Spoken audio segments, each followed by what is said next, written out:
In the last movie, we looked at how to make a print preset to speed up the printing process, especially when you often have to print to 2 or more different printers. Well, shouldn't we be able to do the same thing when exporting PDF files? Sure, and of course we can. The process is virtually identical. I'll go to the File menu, choose Export this time. I'm going to save this as a PDF file. I'm actually not going to make my PDF quite yet, but I am going to click Save, and I'll set up my Export PDF dialog box just the way I want it.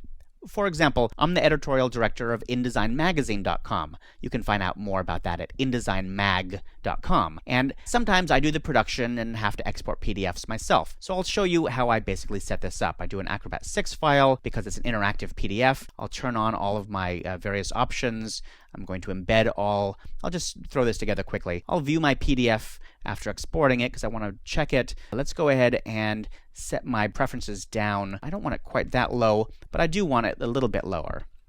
I'll go ahead and set my compression down. I'll resample these a little bit lower than they are right now, although we don't want the image quality to be quite that low. We probably choose medium or high for better quality, but we certainly don't need maximum for an on-screen viewing. Let's go to marks and bleeds. We don't want marks and bleeds. We're going to say don't convert anything, but we do want to include the profiles because we want people to see it on screen properly, and we don't have to worry about flattening, but we do want it to subset the fonts, of course, because we want the files to be as small as we can. So anyway, that's some of the settings that we do, and once I set all that up, I click Save Preset. I can give it a name. I'll call it InDesign Mag, and I'll click OK. Now that shows up in my PDF preset pop-up menu, and every time I want to print with this settings, I just pull it out of the pop-up menu. Nice and easy.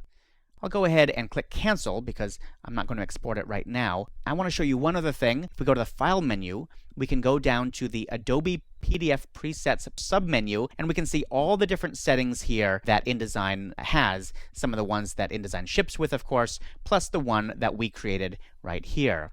I should mention that when I create one of these from InDesign, it immediately becomes available in the other Adobe Creative Suite programs too. So I could use this print preset in Adobe Illustrator, for example, or even Distiller. If I click on this InDesign Mag from the Adobe PDF Presets submenu, it will open the export dialog box and take me right to that preset. But here's a little trick. If I hold down the Shift key when I click on InDesign Mag, it'll simply ask me where do I want to export this to, and I click Save, and it just does it. It exports the PDF without me ever having to see any dialog box at all. So that's really efficient. Here we are looking at Acrobat at the PDF that it created.